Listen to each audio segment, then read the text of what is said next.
give it a little bit of time and see if Janelle and Tony, Jean, okay, Janelle is the only one missing so far of active committee members. Is that true? Okay.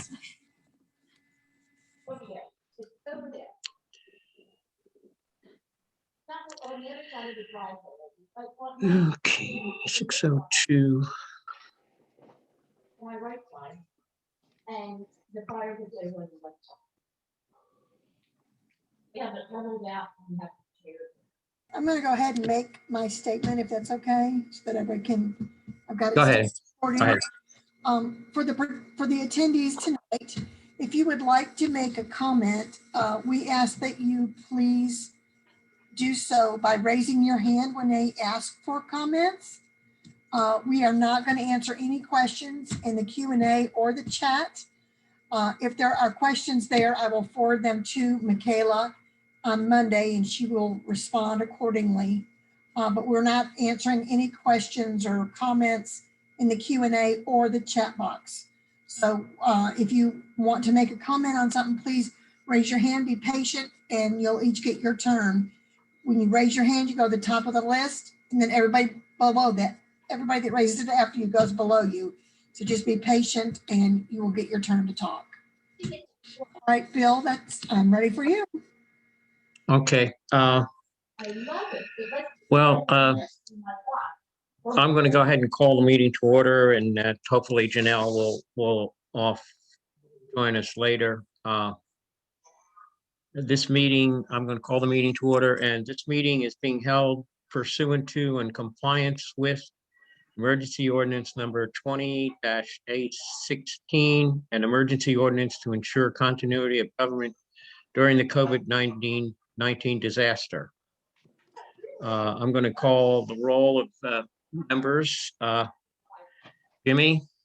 Here. Sue Friedman? Here. Myself, I'm here. Tony Pagnuccio is here. Janelle? Here. Okay. The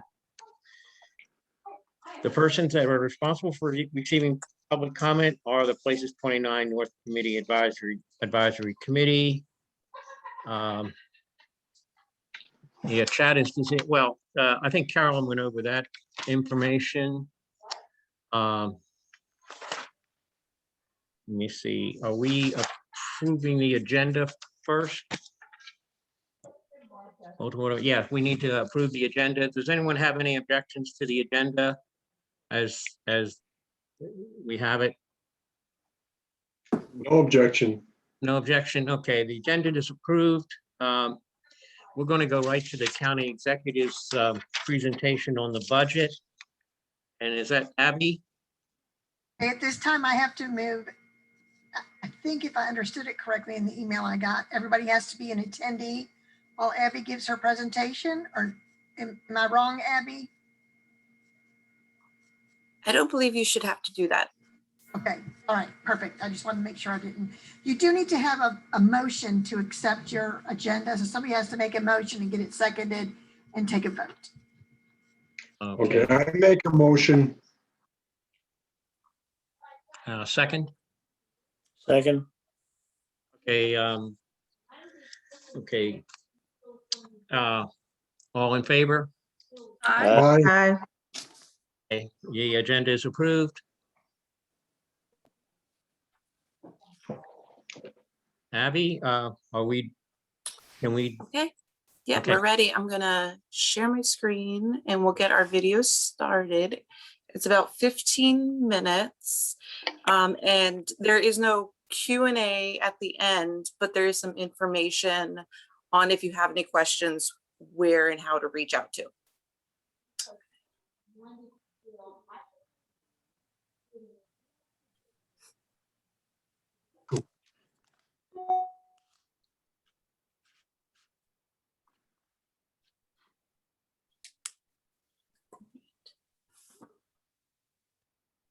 Of the fiscal year 2022 recommended budget.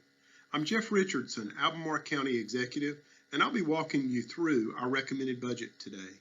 This year's budget theme pulls forward the budget theme from fiscal year 2021, which was respond, recover, recalibrate.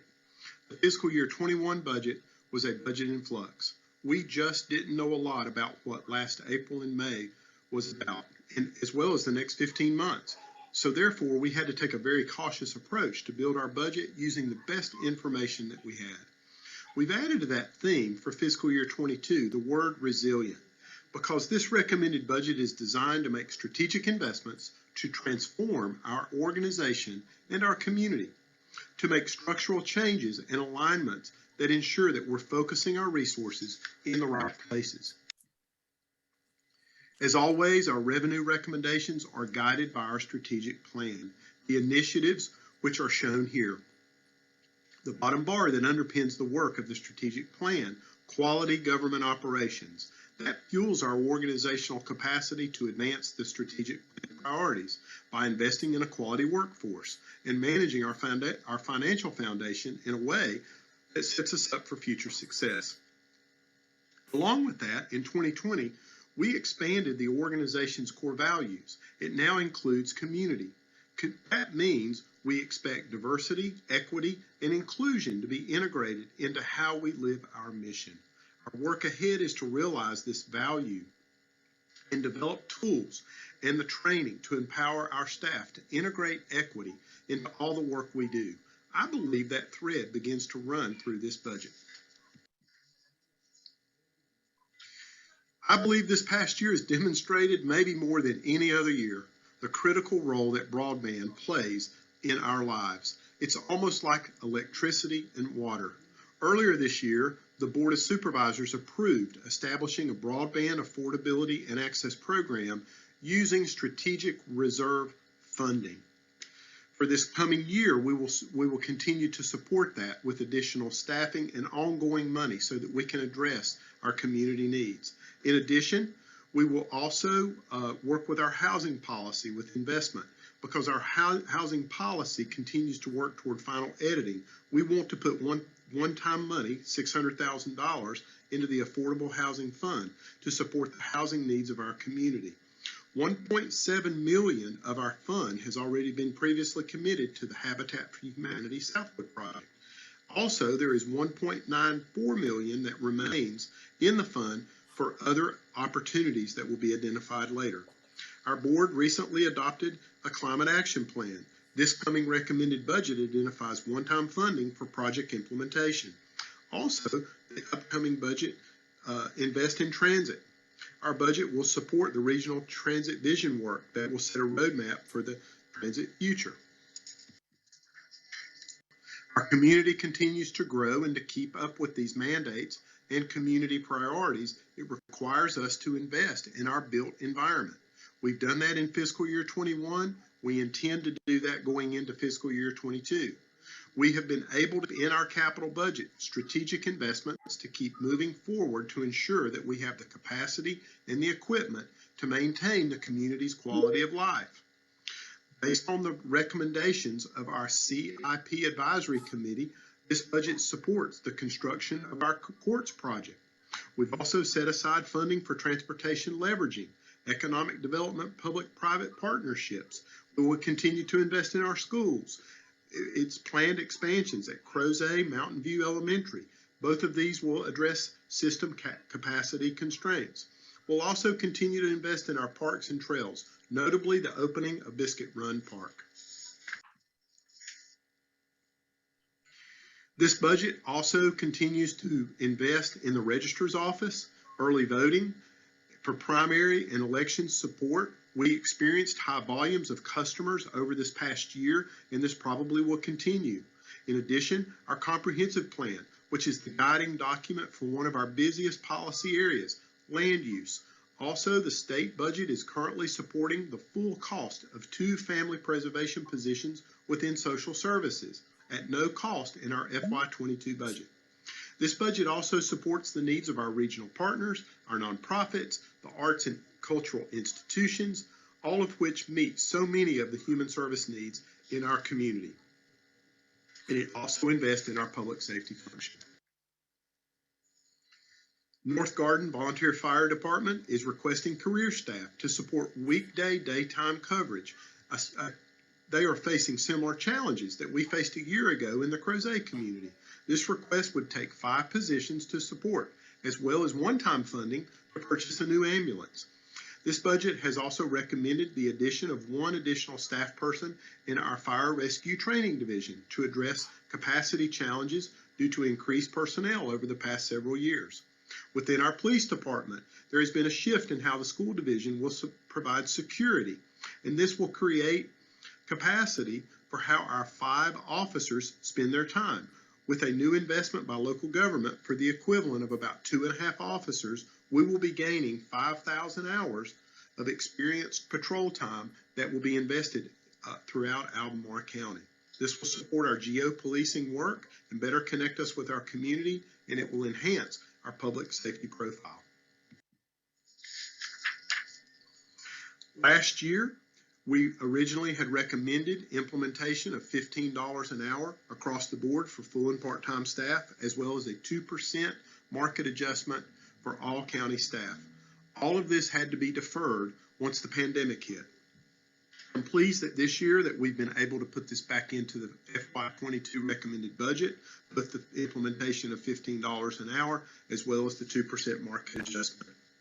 In addition to that, I want to continue our multi-year investment with our systems alignment and process improvement work, both inside the organization as well as with some of our external facing departments. We will begin to scope a new enterprise resource planning effort. This includes the replacement of the County View system, which is in our community development department. I'm excited about this because this will allow us to be more responsive to our citizen needs over the course of time. We still find ourselves very much in the throes of the pandemic. We have approached the 1-year mark. Fiscal year 21 and fiscal year 22 are linked much more tightly than we may have seen in recent years. I'll take a few minutes walking through the fiscal drivers of the budget. We believe that during the course of this coming year, our economy will continue to stabilize. We are going to continue to know a lot more about the long-term impact of the pandemic on our economy, on customer service expectations of the public, and the way we work. The approach for fiscal year 22 is that it's a year of transition. We believe that the investments we make now will make us more strong and resilient in the future. We start our budgets every year by taking a hard look at our diagnostics. How are we doing? For the past several years, it's been good news pretty much across the board with assessments, business activity, consumer spending, and building activity. This year, assessments continue to grow on the residential side, and residential building activity is strong. Commercial real estate assessments are down 5.5%. There are other areas in the community that are really struggling. For an example, SNAP applications year over year are up 34%. You may know that this is a federal program for food assistance based on income eligibility. In addition, our tourism and hospitality industry, due to travel and gathering restrictions, have been deeply impacted. Year over year hotel room occupancy rates are down 35%. These businesses generate consumer activity, and they also supply many local jobs. Finally, our financial management policies, our planning, our conservative and flexible approach over the last 15 months has continued to allow us to judiciously guard our AAA bond rating. We are financially very, very strong. The recommended FY22 budget is balanced at just over $466 million. This is an 85.4% tax rate, and that's the same tax rate as this present year. We are not recommending a tax rate going into fiscal year 22. This chart provides an overview of where our revenues are coming in from. And this chart provides us an overview of where our expenditures are going. This is a position change summary. I've mentioned the 6 firefighters and training position in ACFR. I've mentioned the additional investment in broadband, as well as the state-supported family support positions at DSS. I will also point out the 19 frozen positions across county government. That's about 39,000 hours of time that is being held as we continue to monitor our economy.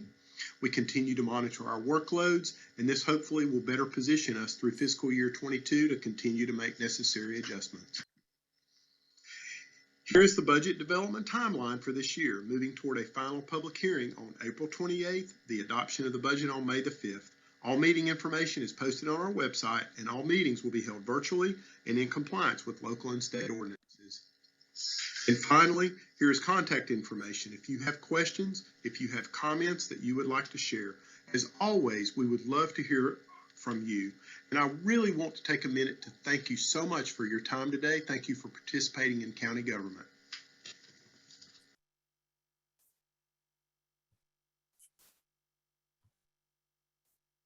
All right, well, thank you so much for letting us take the time. And again, if you have any questions or want to learn more, don't hesitate to go to the website or reach out and someone will get back to you. Okay, thank you, Abby. We're going to move on to item number 3, ZMA 2021-01 Willow Glen Community Meeting. And I guess that will be presented by Lori Schweizer, Williams Miller, Lori Schweizer, and Steve Edwards, and Andy Redelbach. Andy, are you going to run this part? Yes, I'll give a brief presentation first. Good evening, everyone. My name is Andy Redelbach, and I am a senior planner with Albemarle County Planning Division. Tonight we have a community meeting for an application that was recently submitted to the county, application number ZMA 2021-1, which is called Willow Glen. So I will give a brief presentation with an overview of the application and development review process, and then just a very brief overview of the application that has been submitted. And then I will turn it over to Lori Schweller and Steve Edwards, who are representatives from the applicant, and they will give a presentation on the details of the project that they have submitted. And then after their presentation, we will have a question and answer period.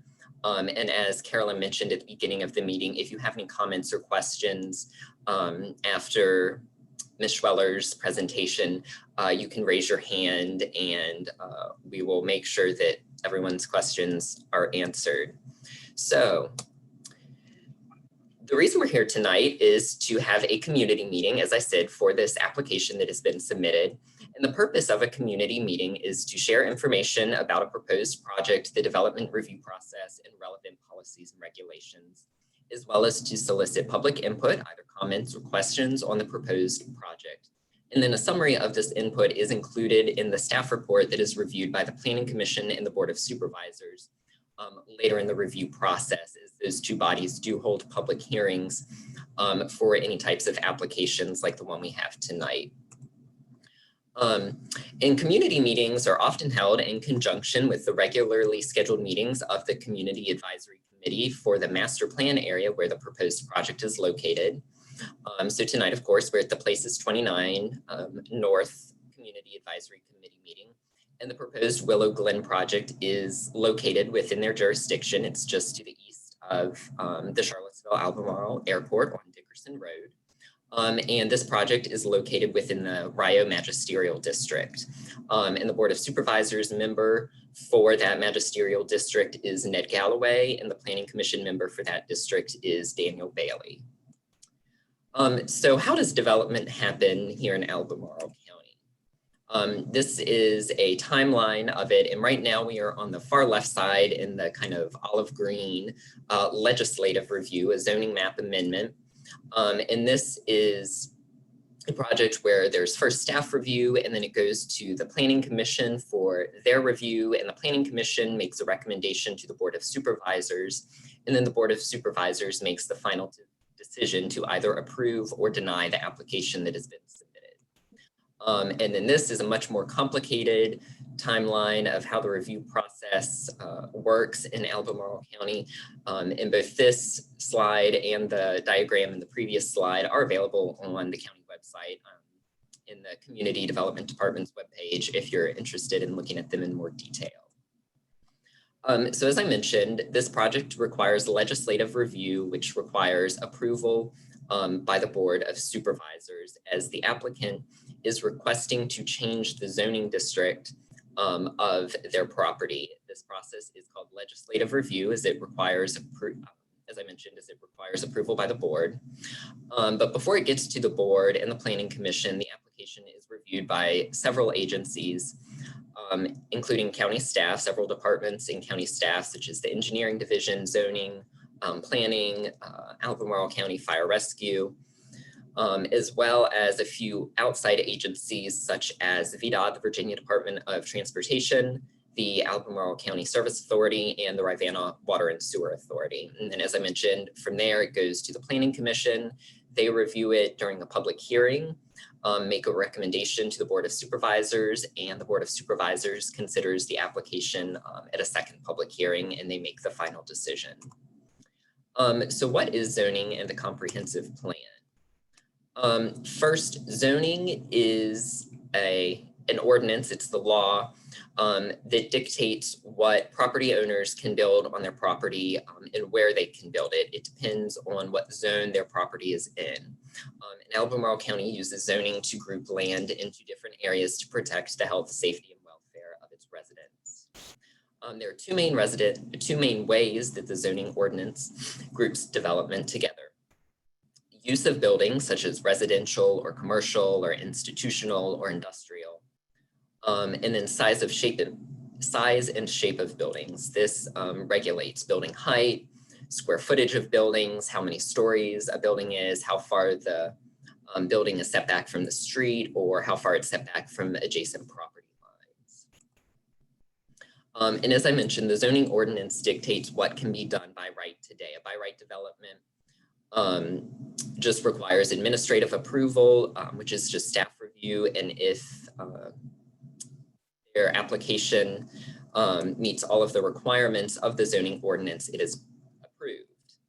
However, there is also the comprehensive plan to keep in mind, and this is a guiding document that establishes the 20-year vision for the county.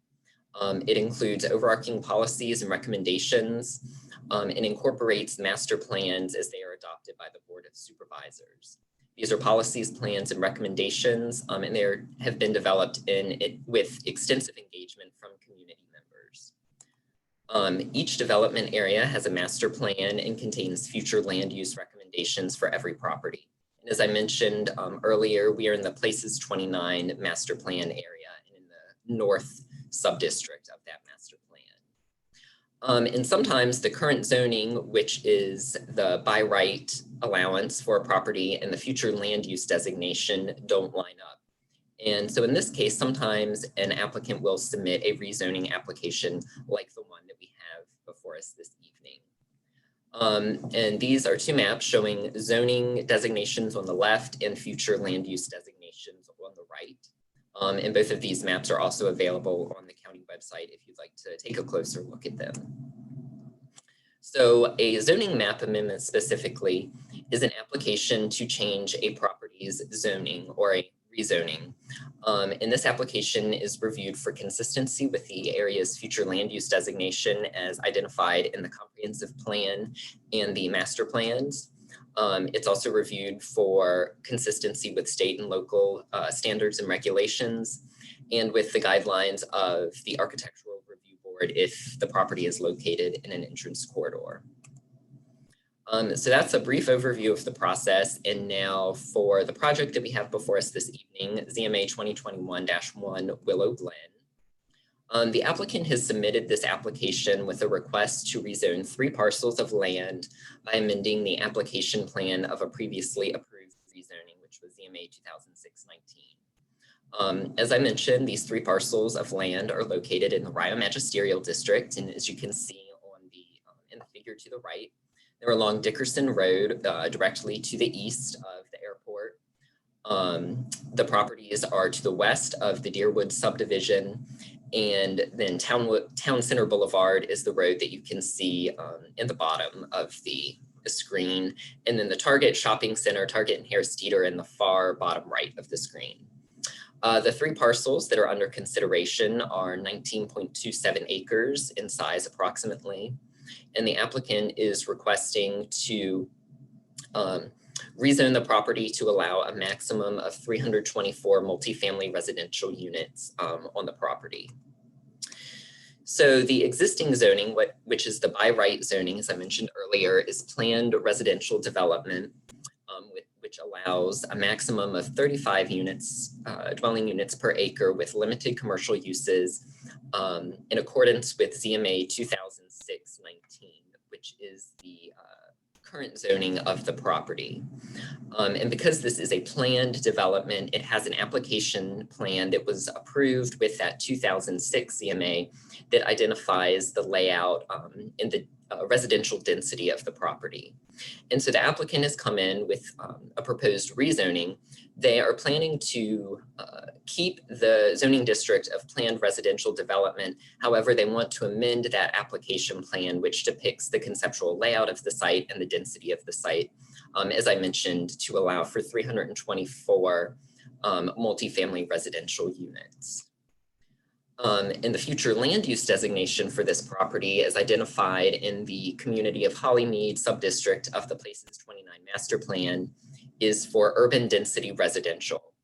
And this land use designation recommends a primary use of residential with a density of 6.01 to 34 units per acre, along with supporting uses such as religious institutions, schools, and small scale commercial office and service uses. And this property is also near a recommended neighborhood service center as identified in the Places 29 master plan, and that is located at the intersection of Dickerson Road and Town Center Boulevard. So a timeline of the review is the staff review of proposal by both county staff and partner agency staff is currently ongoing. The community meeting is tonight. And then, as I mentioned, this application will eventually go to public hearings with both the Planning Commission and the Board of Supervisors. And those meetings are open to the public, and the public is welcome to comment at those meetings. But neither of those meetings has been scheduled at this time. And if you would like to know, keep updated on this project, and if you'd like to know when those meetings with the Planning Commission and the Board of Supervisors are scheduled, I have begun a contact list, and so my email address and my phone number are on the screen here, and you can just email me, let me know your name, your email address that you'd like to be added to this contact list, and I would be happy to add you to the contact list and keep you updated as the review process of this project moves forward. So now I'll turn over to Lori Schweller, who is a representative of the project applicant, and she will give a presentation with more detail on what they are proposing. Thank you. Thank you, Andy. I'm Lori Schweller with Williams Mullen, and I'm here with our applicant team. I'd like to introduce Steve Edwards with Edwards Design Studio. Steve will be giving a presentation for you, and then we have all of these members of our project team here tonight to answer your questions. So Steve, I'll turn it over to you. Thank you, Lori. Good evening, everyone. My name is Steve Edwards. I'm with Edwards Design Studio.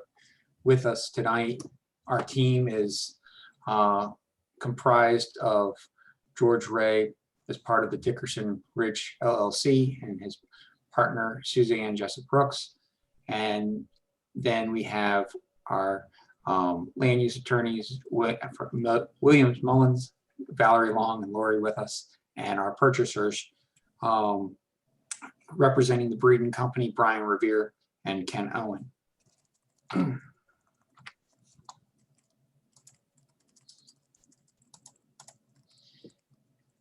As Andy started to allude, we are located here in the general context of Albemarle County, directly across from the airport. Town Center Boulevard is here running from 29 to Dickerson Road, and Target and that development of the Hollymead Town Center is here in relationship to our site, which is highlighted in green. Since 2007, as Andy mentioned, we've had a comprehensive plan, a zoning map amendment, site plans that were approved, and construction has started and recently completed in our phase 1 portion of the overall project.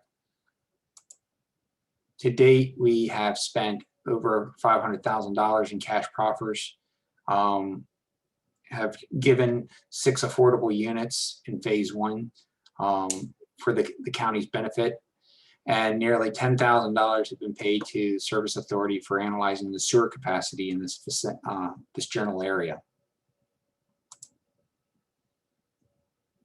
Our current zoning and our proposed zoning basically are staying same. And the reason for this rezoning application is to amend our density and application plan.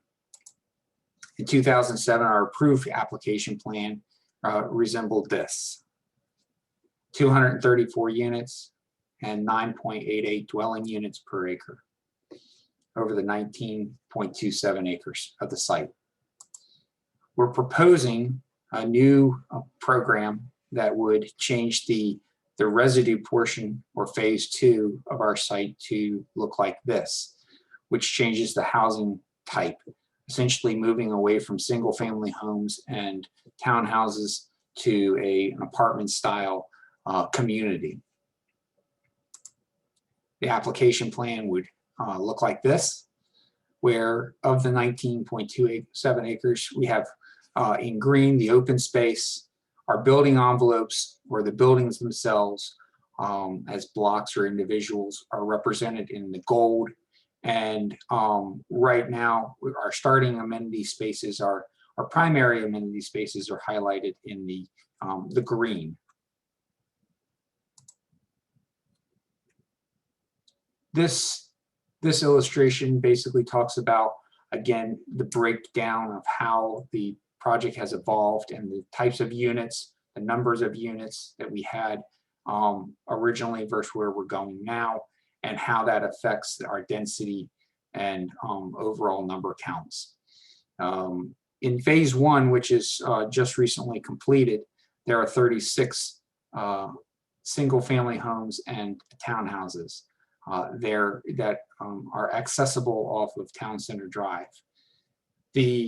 The rest of it, as I mentioned, was going to be 308 apartments in phase 2, bringing our total gross density to 15.98 in just that phase 2 portion alone.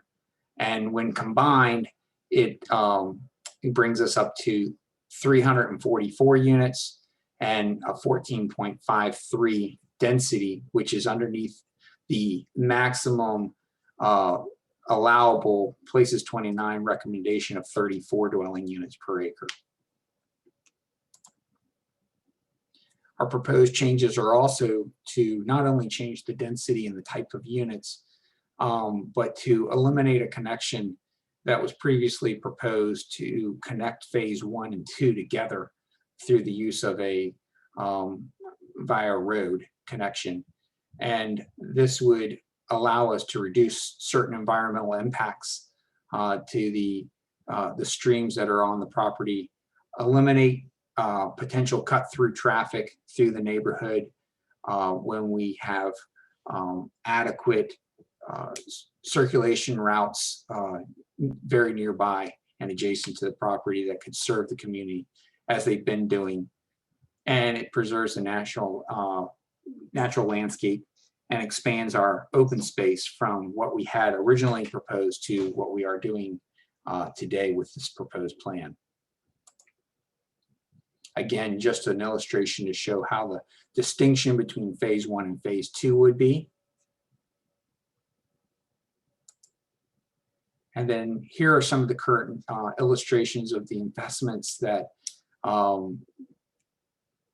Dickerson Ridge has done for the benefit of the phase 1 residents and portion of the project, from insurance treatments and signage and sidewalks to clearing some of the secondary phase 2 portion of it for accessibility of utilities and other purposes of constructing phase 1, to the actual built environment in which residents enjoy the camaraderie and the socialization of a small, well designed phase or project. these illustrate the 6 affordable units as it happened to be within the project, and some of the additional single-family homes to a temporary tot lot until phase 2 gets established for the many of the families of the 36 families have children, so we have elected and worked with them to create this space and as a community effort for their benefit. Let's take a minute and introduce the purchaser. Here with us, as I mentioned, was Brian Revere and Ken Owen with the Breeden Company. This company was founded over 30 years ago by Raymond Breeden, who they own and manage 10,000 apartment portfolio here in the area or in the state. They build their own product using a subsidiary company called Breeden Construction, and they still own all those projects. They don't turn them or flip them to another agency. And they're valuing the Willow Glen project to be approximately $73 million once it's completed. And they reserve, like in all their projects, a capital reserve fund in order to maintain the property long after they open their doors for the benefit of their residents and their communities. This goes to talk about or suggest how well they tend to have a high quality of craftsmanship and attention to details, and they use low maintenance designs and materials so that their projects last a long time. And in addition to that, we as designers and owners and developers want to create pocket parks for the amenities within the project that the residents can enjoy, from pavilions to parks to pools and splash parks to grilling and lounging spaces that all create a sense of community and opportunity for people to come and sit and enjoy comfortably and meet their residents and neighbors and have a sense of ownership and a sense of place of arrival and throughout the project. It's not just in one door and back to work, but they want to stay there. They want to live and play in their community. And here are some just examples of these pocket parks or social spaces nestled into the spaces around outside the buildings themselves within the community. Outdoor grills and fireplaces, sitting areas, to pergolas that break up the scale and the space, and it's inviting and friendly, and where people want to play and stay. Here are some other examples of other projects where they have the tot lots in proximity to a fire pit or a pool, and grilling stations and the clubhouse, and it creates this destination within the overall community. Their gyms are not small, they're lavish and larger than most tend to be, and this goes well to their commitment to their residents feeling welcome and home. They introduce business centers that allow people who don't want to necessarily work in their apartment these days, but go to another place, and an incubator of ideas and things to help their businesses thrive. To, at the same time, again, a social place to decompress and enjoy meeting their neighbors. To the quality of craftsmanship in the exterior of the buildings, they're well built using good materials, foundation materials such as brick, and then moving upwards to break up the scale on the mass of the building so they don't seem so big, to the embellishments of the exterior landscaping around the foundations to break up those spaces as they mature, to the interior 1, 2, and 3 bedrooms that are available within their projects.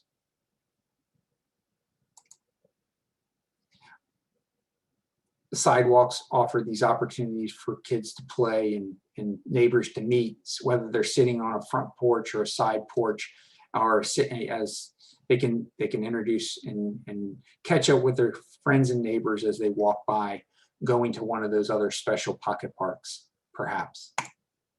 To the trails that would be interwoven through the preservation or the open space areas within the site that have these small destinations like a gazebo near the pond or a bench along the trail for people to exercise and get outside, to enjoy nature and to see more of the property rather than just from the parking lot to their door, as in other communities sometimes only offer, sadly.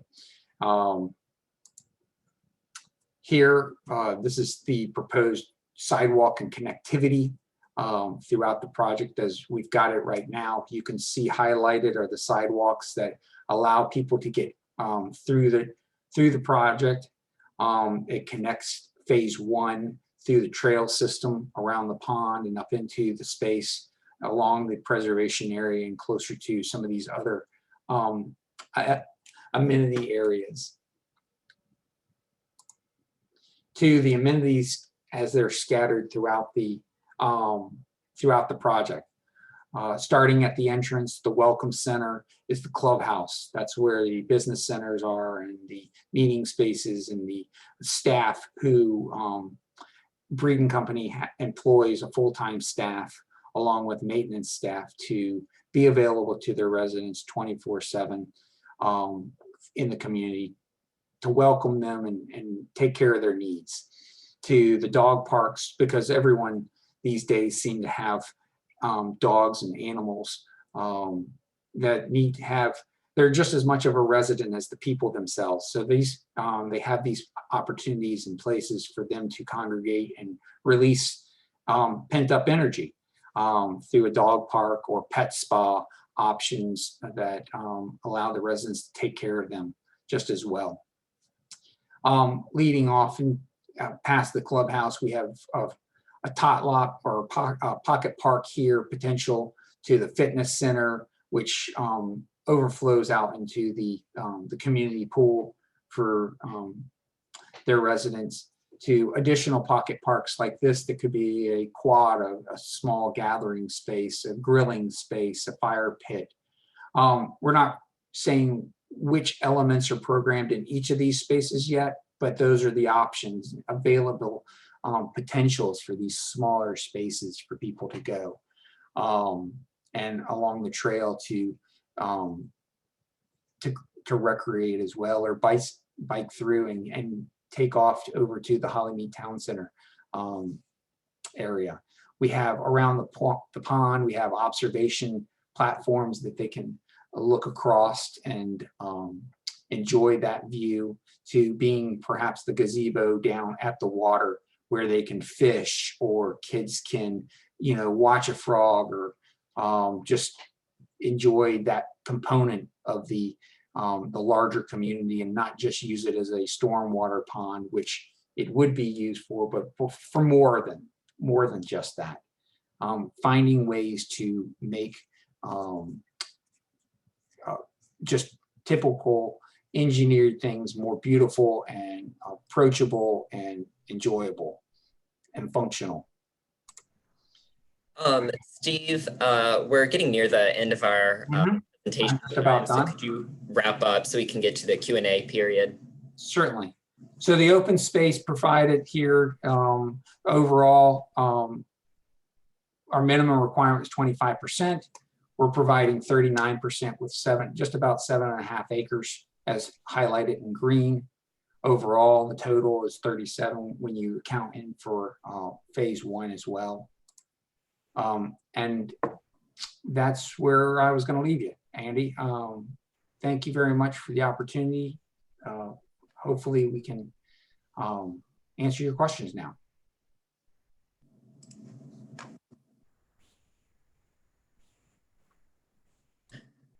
Okay. Okay, everyone, thank you, Steve, for giving that presentation. Now we'll be heading into the question and answer period. And so as Carolyn Schaefer mentioned at the very beginning of this meeting, if you have any questions or comments that you'd like to ask or to make, we request that you raise your hand, and then that will be within the queue.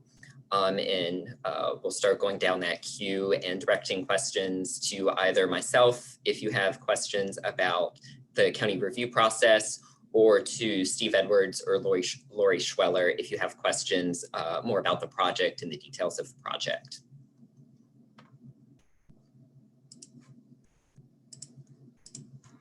The first hand I see up is Tony. Tony, go ahead and unmute yourself and you can speak. Okay, thank you. I have two questions.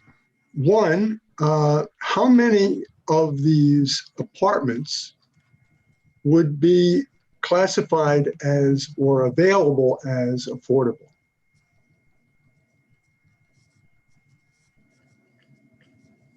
I can take that one. Steve, if you want to shift down to our slide. The applicant is committing to a 15% affordability. And for this project, the 308 units that Steve just described to you, that would be 46 units. That would be in addition to the 6 that are already in phase 1, 6 townhomes he mentioned. So that's 52 altogether. Under the existing zoning, the commitment is for 35. So that's an increase for that. The period of affordability for the rentals is 10 years, and all of these are for lease and they would be provided. In other words, no cash in lieu option as under the current zoning. Thank you. And my second question is, how many stories are these apartment buildings? Steve, you're on mute if you want to take that one. Thank you, Lori. Yes, this slide here, Tony, indicates that our buildings are working with the topography. Dickerson Road is at the high point of the property, and then it falls back towards Deerwood and the stormwater pond.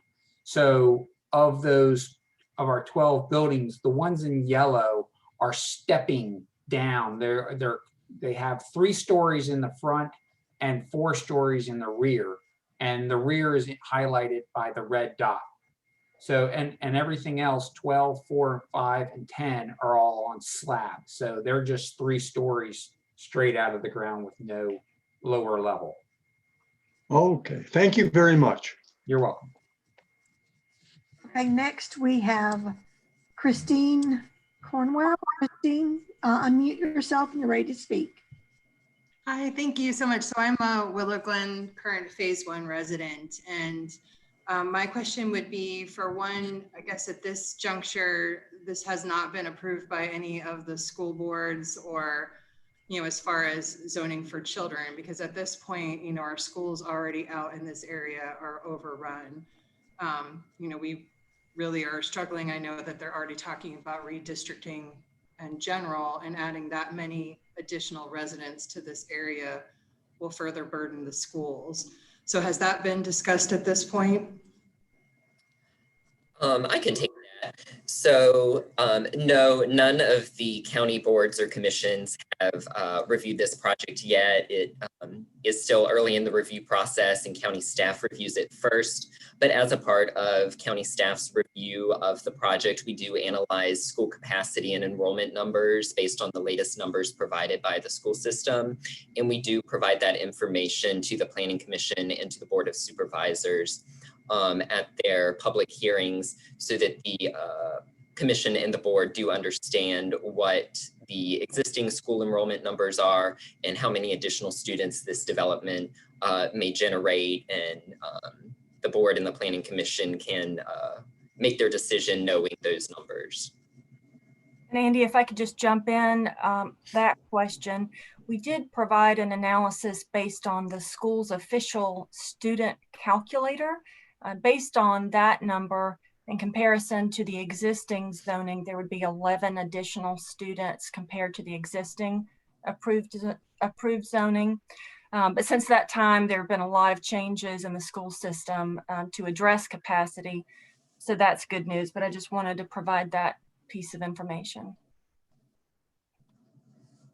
At this time, is there anybody else that would like to speak, please? Okay. I have Carolyn here that would like to speak. Go ahead, Carolyn. Unmute yourself and you can talk. Hi, good evening. I am also a Willow Glen Phase 1 resident, and I just had a comment. I wanted to emphasize how important it is to my family. I know many of our neighbors that the driving road that would connect the two phases be eliminated. I think the impact on the quality of life in the Phase 1 community would be significantly deteriorated if you added that traffic. So I just wanted to add that comment that for us in this community, them not being connected by the road is a significant quality of life issue. Thank you. Next, we have, did anybody want to answer that question? Or was it more of a comment? It seemed to be more of a comment. Okay, just wanted to make sure. Next, I have B. Lepesto Kirtley would like to ask a question. Yes. B. Lepesto Kirtley, supervisor from the Rivanna district. I did want to let everyone know that this actually is in, as you heard at the beginning, in the Rio district. So I actually tried to contact Chair Galloway as to whether or not he would be listening to comments from, you know, the people, his constituents in the Rio district or in, you know, Places 29 in Rio. So I don't know that answer yet. So I think anything we say here will probably, you know, help him out also. But I wanted everyone to understand that it's not in the Rivanna district, it's in the Rio district. I do have one question for Lori. In the lower right-hand corner, is that part of the development area, or is that something that is currently there or being proposed, or single-family homes? The lower right-hand corner is Phase 1. I think that's what Okay, you're referring got to. it. Yes, and that's already completed. Yes, that's Okay, thank you. Okay. All right, next we have Bill McLaughlin. Bill?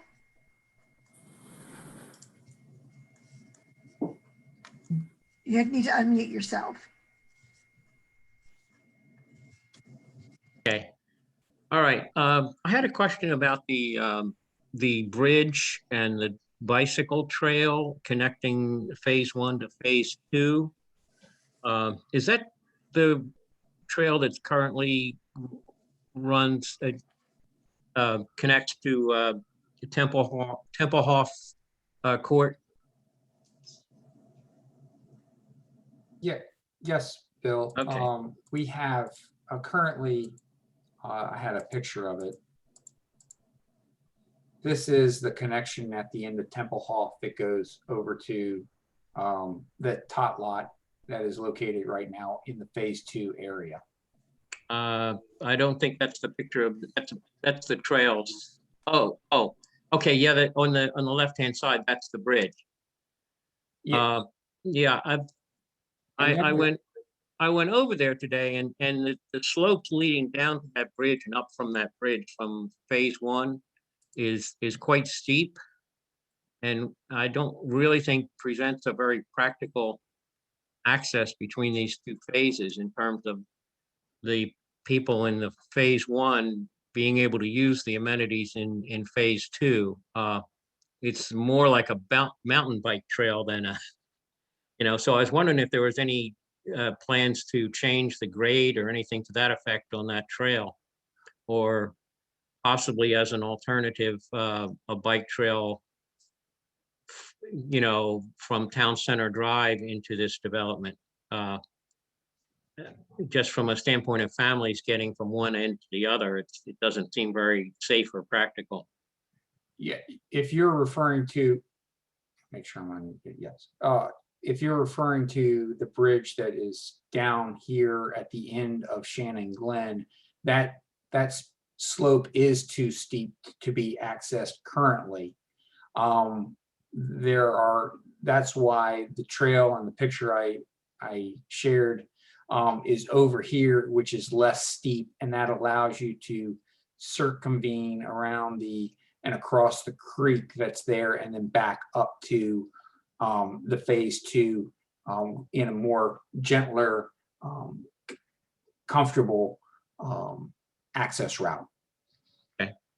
The other question, I don't know if the motor vehicles, but has weighed in on this, but since you're not having an access out onto Town Center Drive, people that will be commuting from this development will have to make a left turn out onto Dickinson Road and then a left turn onto Town Center Drive in order to go south on Route 29. I don't know what kind of traffic or safety impact that has. And I know it's not your responsibility, but the other issue is as you drive back there are two traffic circles at the intersections that have very little traffic in them. And then the Dickinson Road Town Center intersection is right now kind of a dangerous intersection. You really can't see very far down to the right. So I don't know if there's any plans or provisions for perhaps putting a traffic circle in there. It would make traffic flow a lot easier and safer. I know I use that intersection quite frequently, and you really have to get out on almost onto Dickinson Road to see traffic coming from the right. I don't know if that's your responsibility or not, but I think it's a consideration in putting an additional 300 and some units along Dickinson Road. We understand your concern and your comment, and we are in this process required to look at the traffic and our impacts. And as we proceed through this process, we will do our best to consider and weigh and work with the county in a way that can help adequately achieve or respond to this development. Okay. The final question I have is, you, in your statement tonight and in your proposal, you mentioned that you've made a commitment for a lot of amenities, the pool and the gyms and these small parks and so forth. And they're designated on your chart as potential mini parks. So I don't know, I'm not familiar with your company, but I know in many developments, a lot of people are promised a lot of amenities and they never actually get constructed. So I guess, how can we assure ourselves that these amenities will actually be part of the community? Is there any provision for any escrow in terms of putting aside funds, guaranteeing funds to construct these amenities? I think that's best left to be answered by Mr. Revere, who is here representing Breeden Properties. Brian, do you care to answer that, please? Sure. Well, I think a couple things. One, and Andy can correct me if I've stated anything wrong, but in working through the approval process after zoning, the county is very involved with looking at the overall amenity package for these projects and requiring a certain level of amenities, a certain square footage of amenities based on the overall size of the site. Additionally, one of the things that we've kind of pride ourselves on is our focus on not only the quality of the buildings and the apartments, but our amenities and the things that tend to get our residents really out of their units in meeting their neighbors and enjoying living at the community. We find that by doing that, by really doing a good job with the amenities, that our residents really start to embrace a sense of the community with their neighbors. And long and short, it makes them want to renew their rents and stay with our properties. So we, I guess it's probably about 8 or 10 years ago, we really made a concentrated focus on having true outdoor amenities, a true pool. We pride ourselves on having a true fitness center, not a token fitness center like a lot of apartment communities have, but a fitness center that people can truly use and not feel like they have to go have a membership somewhere else at a health club. And I think, some of the pictures that Steve had showed earlier are real pictures from other properties that we've built. We currently own and manage 47 properties throughout the state of Virginia. As Steve said, we're long-term holders of real estate. So we really take pride in that, and we want our residents to want to renew and stay with us. And again, I also think Albemarle does a pretty good job, better job than a lot of localities, in the fact that they focus on the overall quantity of amenities that we put in our projects. And Bill, let me just follow up on Brian's substantive answer with a little more planning process answer, which is to emphasize that this is our first application and we are planning to resubmit. And so in the resubmittal, Steve will be showing these various recreational areas on the plan. And granted, since this is the concept plan, the exact location of each amenity could move, but the designated areas for a recreational area will be shown. And so that will ensure and assure you and the community that those amenities will be built, either the ones required by the code, or as we intend to submit, substitutions such as a pool and fitness center and that type thing. Yeah, and also, I mean, we're not afraid to provide names, locations, and addresses of some of our other communities, and welcome people to go take a look at them, so you see that we really do what we say we're going to do. Thank you. Okay, I've got Sue Friedman on this side, and then I have 2 attendees waiting patiently. So Sue, it's your turn to speak. Thank you. Looking at the big picture, because it's come up a couple of times about the school capacity, might we have data, and already may be available, for the projected school enrollment increases from all the developments that we're working on now in Places 29 North, the RST, the Brook Hill, the North Point, and now, of course, Willow Glen's Phase 2. And then, do we have any good data at the county level about what percentage of those school enrollments are simply moving within the county versus what percentage might be new children in our schools? Because I think that data could help us feel either more comfortable or more concerned about our school capacity going forward. So I can take that. My understanding in speaking with our colleagues in the school system is that they are actually working on updating their school enrollment and capacity numbers, and that information should be available either later this month or the early part of next month. And whether those enrollment numbers consider migration within the school system instead of other people from outside of the county moving in, I'm not sure about that, but that's something I can certainly ask our colleagues in the school system whether they have that information or not. I think that would help us have a more accurate and perhaps a more fair picture for the developer, moving forward. Next, we have Christine. Christine, go ahead and you can speak now. Thank you.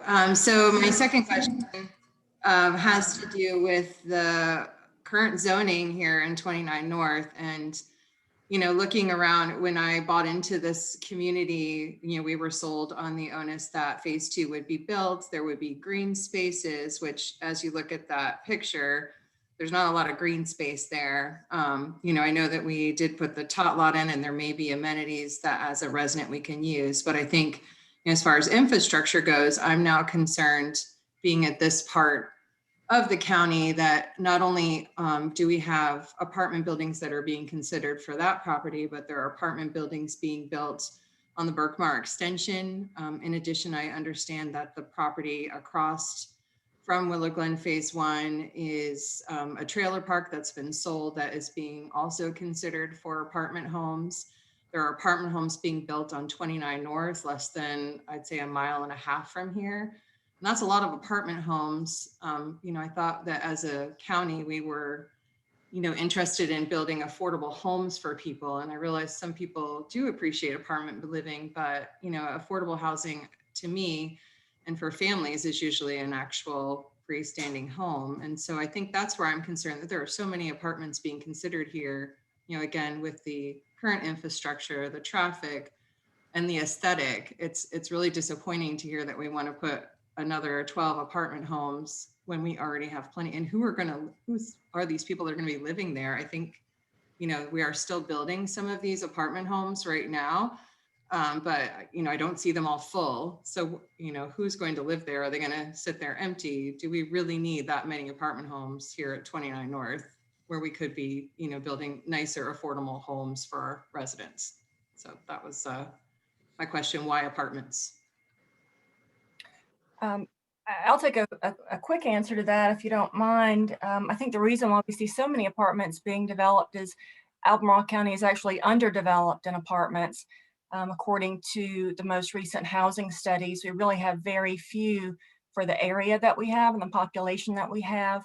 And they're actually a very good, affordable option for people, especially if you aren't a large family. But this community, which I don't think we've discussed, will have up to 3-bedroom apartment homes. And speaking as a former apartment dweller, that's a great option for families, especially with this level of amenity. So that's my quick take. Maybe Brian, you have something to add to that. Yes, that's a very good response, Lori. Yeah, a couple things. Obviously, before we look to invest, we do market studies to make sure that the area will support what we're looking to invest.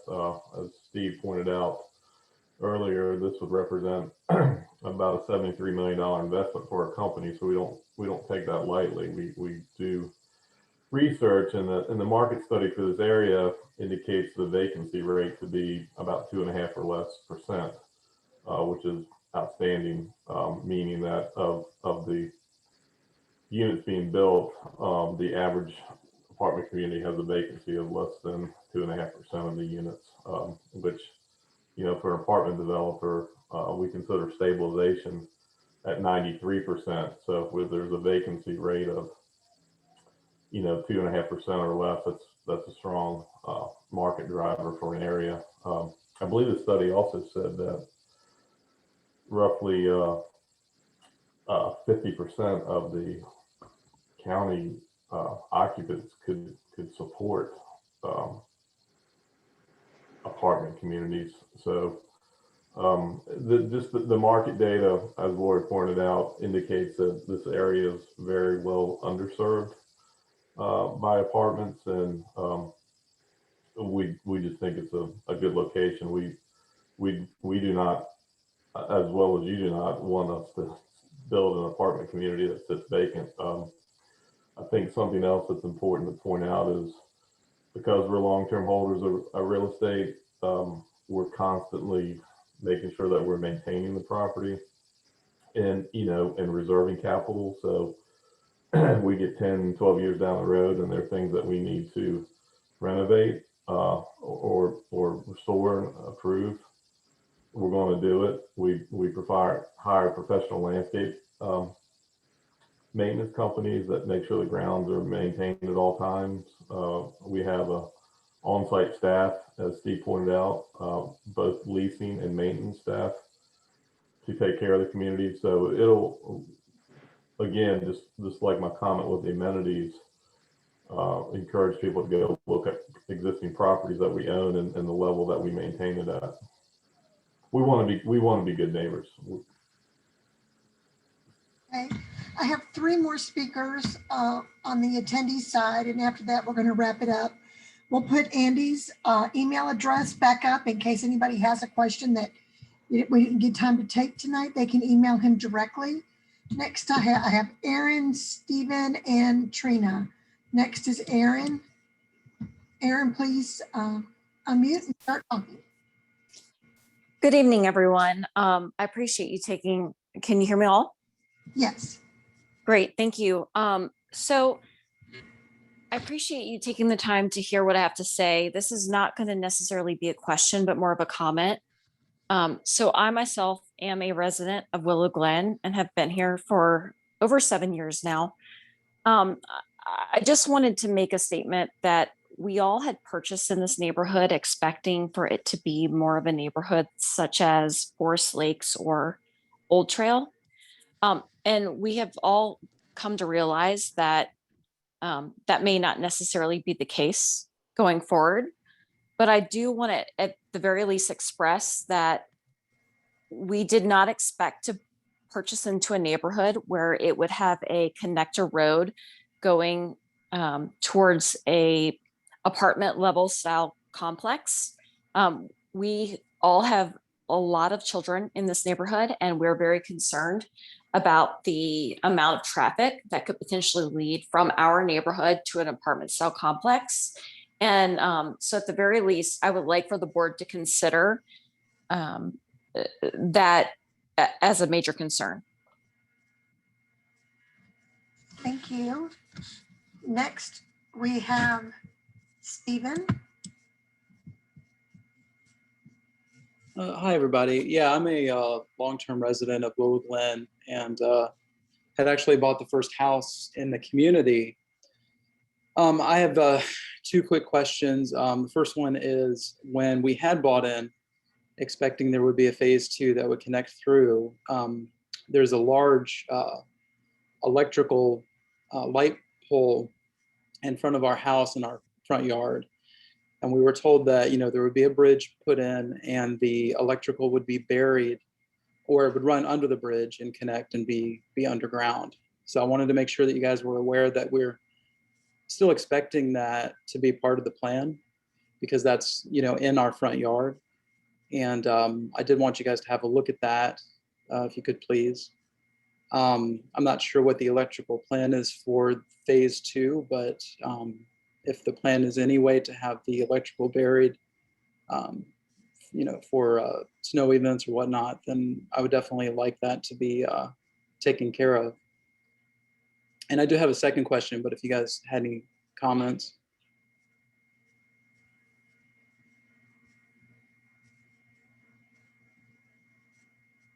Hi, Stephen, thank you. I think at this point we are, we'll take that under consideration and keep that on the side table until we can get further along in the process, and then address those kinds of details that would be more appropriate to address after the rezoning.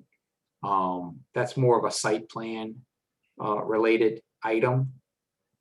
So that's all I can say right now. Okay, yeah, that's fine. That's fine. I just definitely want you guys to have it on the radar. Because like everybody has mentioned, we kind of bought into the community expecting there to be a connection to phase 2, and that definitely impacts us quite a bit if that is changing. My second question is just real quick, is there any, and you guys may not be at this stage of the planning yet, but something else to be thoughtful of is if phase 2 will have its own separate HOA, because the needs of a community like ours with townhomes and detached homes will be, you know, different than the needs of an apartment community. That is definitely something for everybody to think about, because if we're going to be, you know, sharing amenities with them, you know, will we be sharing financial resources with them too, or in terms of the HOA, or I'm assuming they would be separate. Have you guys had a chance to look at that yet? Well, Stephen, that would be, I'm sorry, George. If I may address that, guys, in our pending contract with the breeding company, we have agreed that phase one will maintain its own HOA. And also that phase one members will be able to use the passive amenities that Breeden bills as part of this complex. That includes the walking trails, the playgrounds, and all those sorts of things.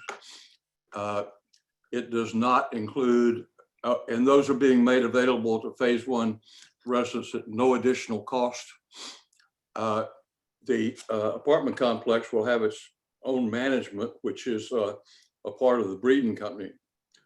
The pool will be made available to phase one residents at a competitive rate. We don't know what that is yet, but I've been promised that it will be competitive with other swimming pool facilities of comparable nature in the area. And I might remind the phase one residents that they're gaining the swimming pool or access to this swimming pool for a competitive fee. There was no swimming pool approved in our original plan. Okay, next we have Trina. Trina, go ahead and get started. Hi, I just have a couple of questions about the actual rental units itself. Do you have an anticipated rental price for the average unit?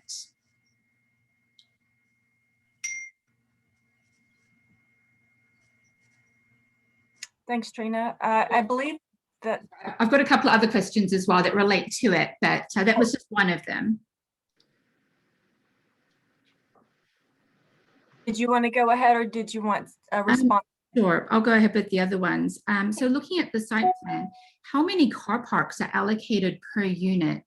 If it's 308 units, which I think I saw on one of the documents previously, is this one car per unit?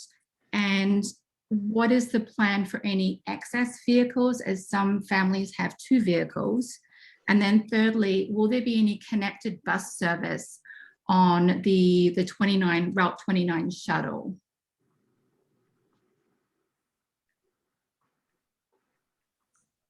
I think those 3 questions are for 3 different people. Let's see, who wants to go first? Brian, did you want to address your work on rental rates at this point? Yes, that's fine. We're looking at a 1-bedroom at $14.25, a 2-bedroom at $16.25, and a 3-bedroom at $19.25.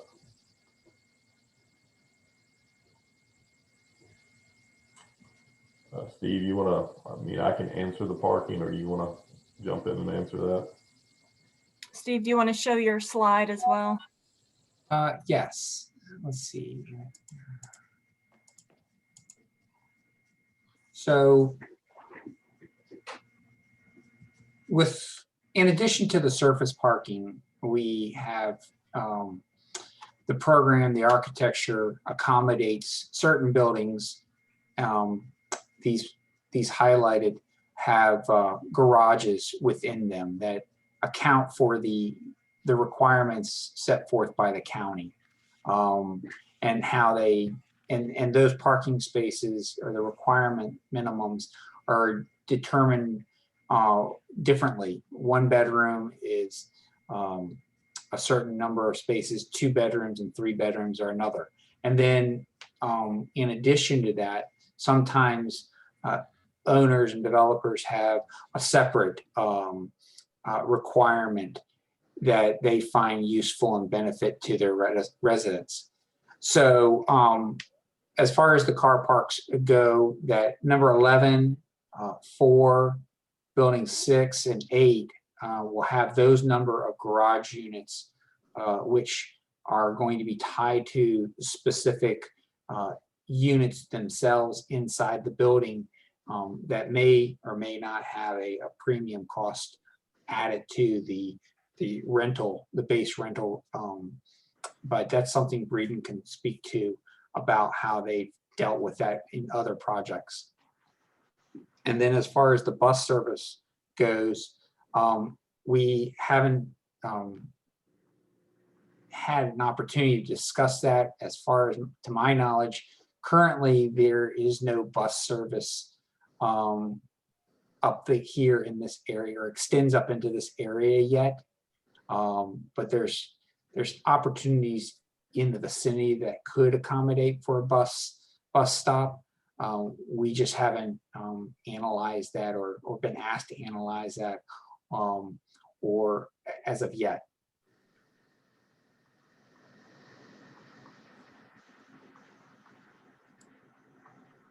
To tag on to that, I think your concern was about whether or not the property would be adequately parked overall.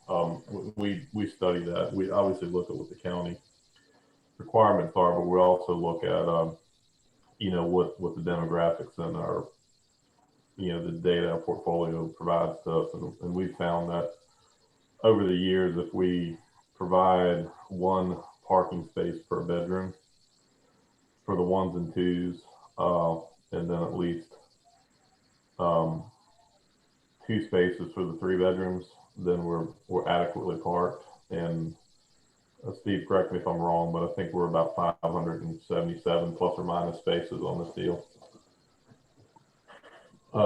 Yes. Which puts us in line with that that parking count. So we feel like we're adequately parked here for the number of bedrooms.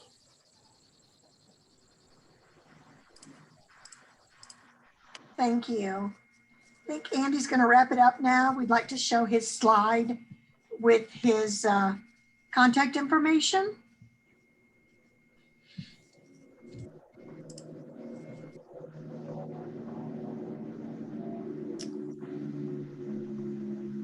Okay, everyone. I think this is, everyone can see this. This is my contact information. Again, my name is Andy Rottelbach. I'm a senior planner with the Albemarle County Planning Division. This is my email address as well as my phone number. So if you'd like to be signed up for the contact list for this project that I've started to stay updated as this project continues through the review process, as well as when this application is scheduled for those public hearings with the Planning Commission and the Board of Supervisors. Just email me and I'd be happy to add your name and email address to my contact list. Also, if you have any questions that we were not able to get to this evening, you can email me those as well. And depending on what the question is, either I'll try to answer it or I will forward it along to Steve Edwards or Lori Schweller for the applicant. And they should be able to answer it if it's more about the details of the project. So thank you, everyone. And I will turn it over to Bill McLaughlin now for the next part of this meeting. Okay, we're basically moving on to the regular Places 29 community CA Community Advisory Committee meeting. So if you were here for the Willow Glen session, you're free to leave at any time. I suppose you're welcome to stay also. Thank you very much. Appreciate your time. Okay, thank you. Thank you.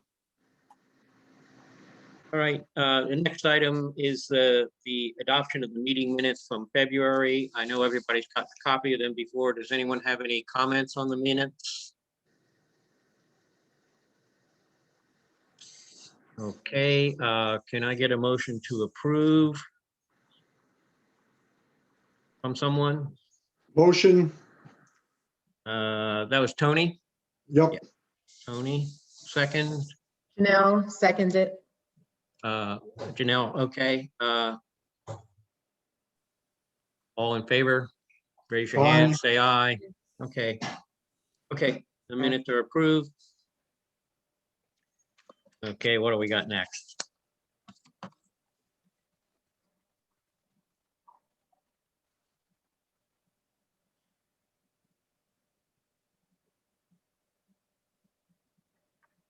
Sorry.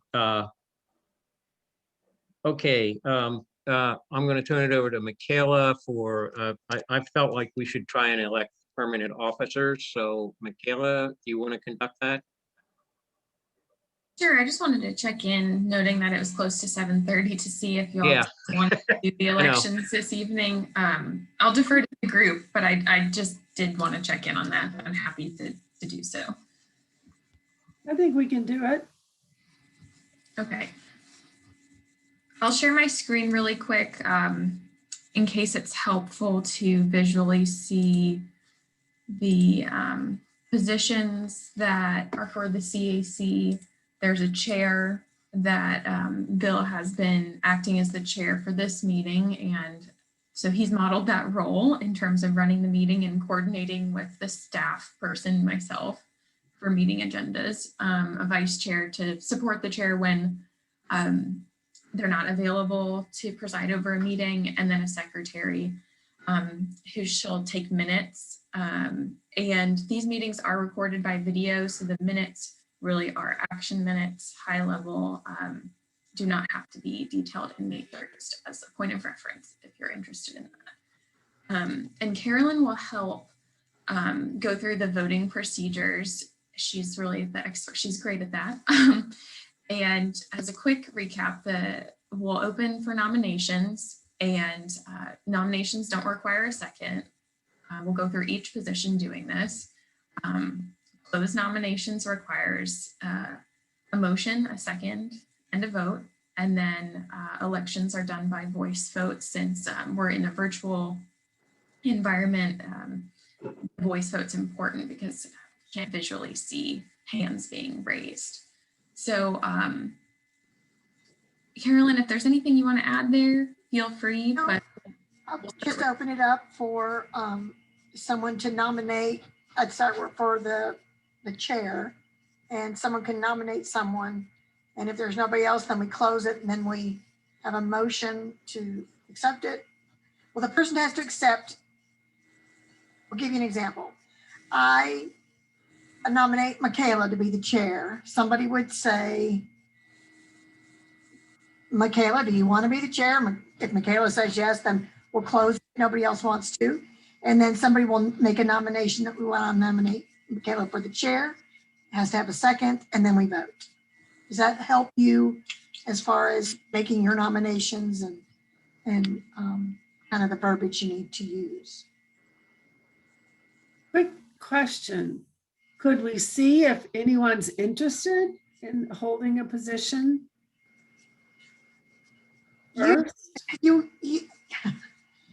Usually, and anybody can correct me if I'm wrong, usually somebody has to be nominated. It's not like you say, well, I'll do it.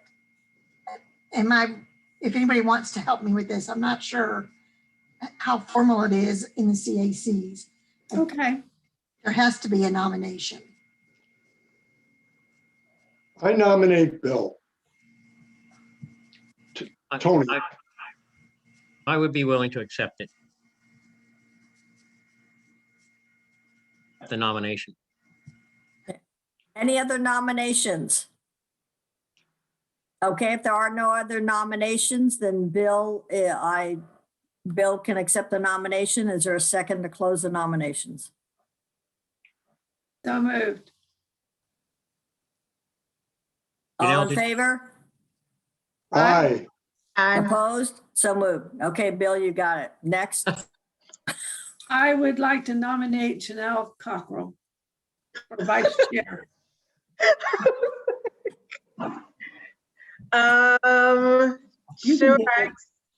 Sure, I accept. I'll second.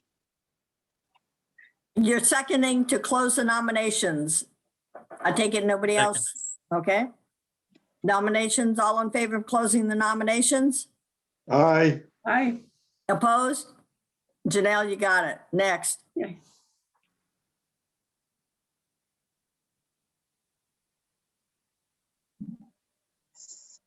We need a secretary.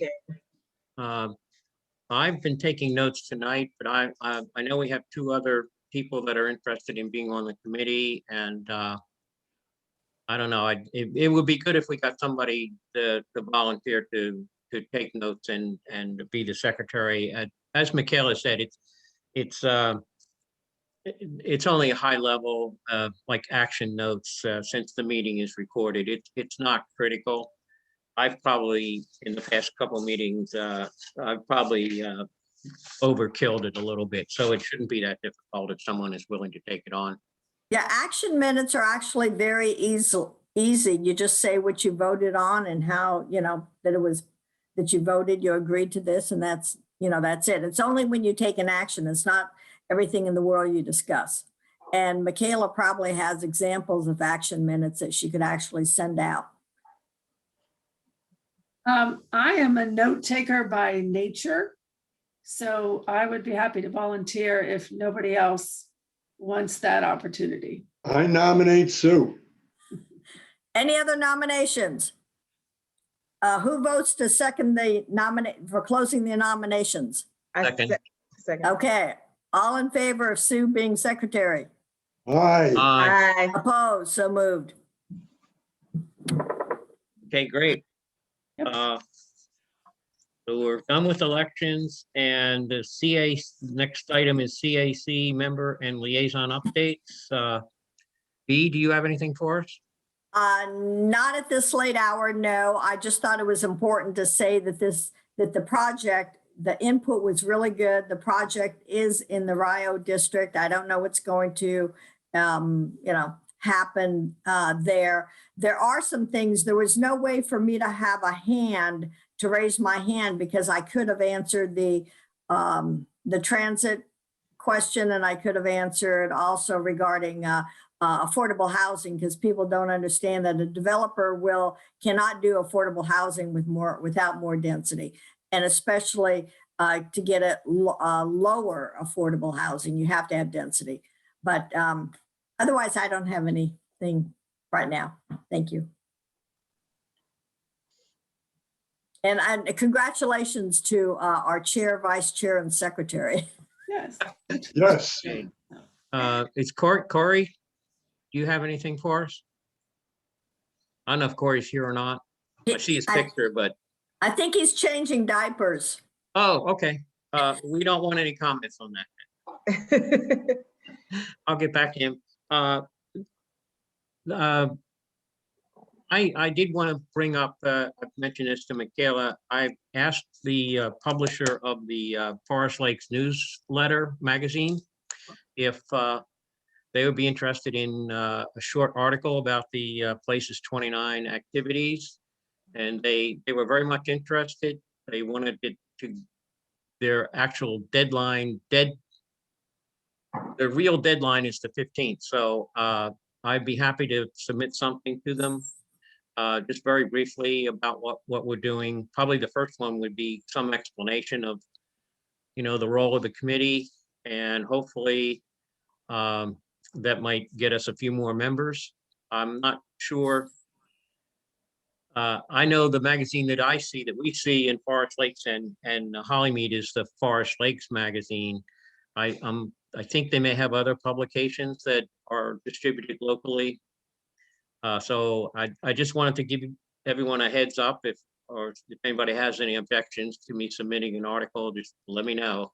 But I think it would help raise awareness of what's going on in the community about developments in and around here that frankly, up until about 6 months ago, I knew nothing about. So just wanted to, keep you updated on that. And that's all I have at this point. Unless anyone has any comments on the public meeting on the RST residences.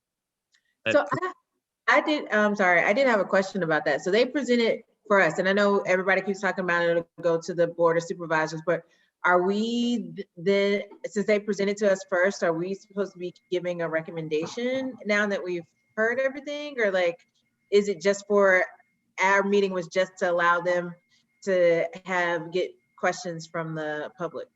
Are you talking about RST or Willow Glen? Sorry, Willow Glen. Okay, Willow Glen, we discussed it. There really wasn't in favor, not in favor vote. I think it was an informational thing. You can get to the point, this group can get to the point where they say, Well, these are our concerns. You always have to be careful to just not say, well, you know, I hated this or that, but what are your concerns? What are some of the main things that you would like to see, that you would like staff, right, Michaela, that you would like staff to address? And then staff looks at things, then it goes to the Planning Commission, and then it goes to the Board of Supervisors. So that's how you have input into the, you know, what's going on in the process.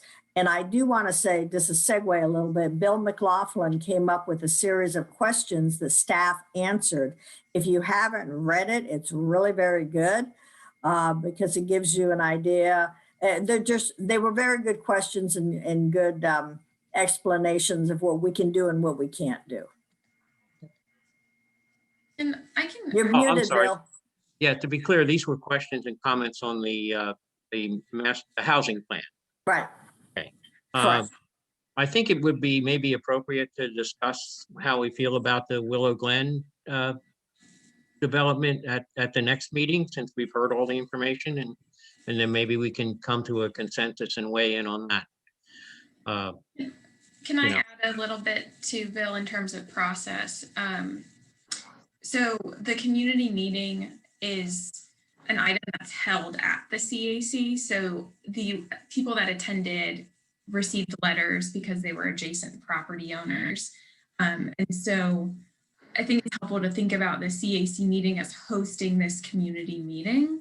And typically CACs don't vote on an item because they don't have a formal role in the development review process. Right. However, I have seen formal like written comments from a CAC on a development application that's submitted to the Planning Commission and the board. Is that, I'm seeing nodding heads, but I just want to make sure that's helpful. And Yes, it is helpful. Bill, you're muted if you're saying something. Sorry, I'm running back and forth here. But that was my intent, is basically discuss it at the next meeting, and whatever comments we have, if we feel like we want to forward them to the Planning Commission, I guess we can. Is that appropriate? Michaela? Okay. Yes. And then is Jimmy trying to say, Jimmy? you trying to say something? You're muted, Jimmy. You're muted, Jimmy. You got me now? Yeah. Right. Oh, this is not particular this Willow Glen, but just development in general. Are there any requirements for counties, the county requirements for developments near sources of noise, such as airport? And the reason I ask, I remember years ago, there was another unnamed subdivision that was built, and the people bought houses and moved in within sight of the airport and then complained about the noise. So, I mean, this development is directly across the road. I mean, you can see the runway from this development. So I just wondered if the county has any restrictions or requirements or whatever. Not that I know of, but maybe Michaela can answer that. There is an airport overlay district that I can share with you all. I don't typically engage with that portion of the ordinance as much, but that does have specific regulations for zoning ordinance.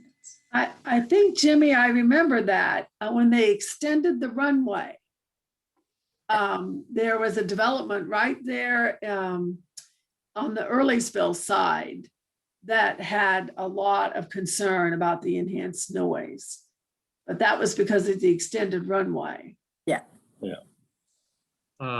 Airport related, I don't know if Andy is still here, but the airport, you might want to notify the airport or make them aware that of the plans to put the pond in relation to geese. That might be a concern for them. Mm-hmm. Well, they'll just add that to their monitoring. I know they've done this with Hollymead and with Forest Lakes. They periodically tell us how many fewer geese we need to have.